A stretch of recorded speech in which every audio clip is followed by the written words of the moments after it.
Starting the 7:30 half hour with this live look from Telluride this morning. This is not from a few months ago. This is from this morning. Snow in the high country has been one of our top headlines all morning long, as we say.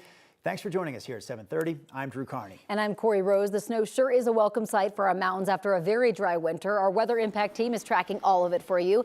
Katie LaSalle is tracking the totals, but first let's get to meteorologist Jaden Knowles live at Loveland Pass this morning. Good morning, Jaden.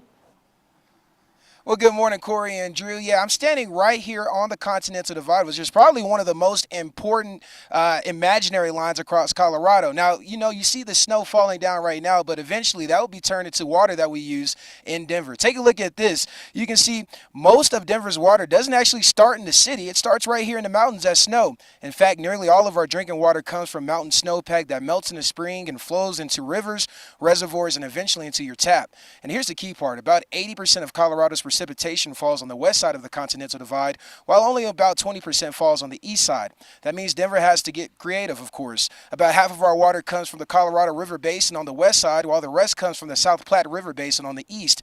And even more impressive, Denver water uses just a small portion of the state's water, but it supports about a quarter of Colorado's population. So even though we're east of the divide, a lot of our water starts on the other side of these mountains. And what's happening up here right now matters. This snow you're seeing in the high country, that's essentially Denver's water savings account.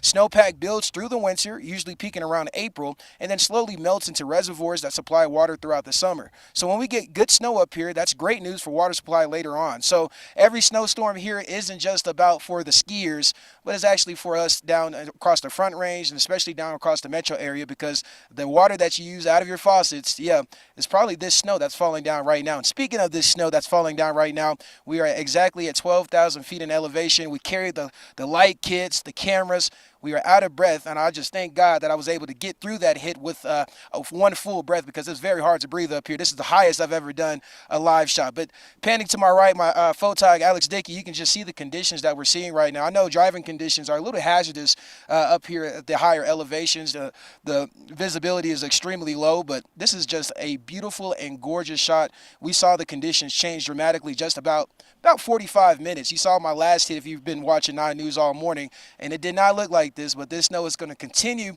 for the rest of the afternoon. Live at Loveland Pass, Jaden Knowles for 9 News.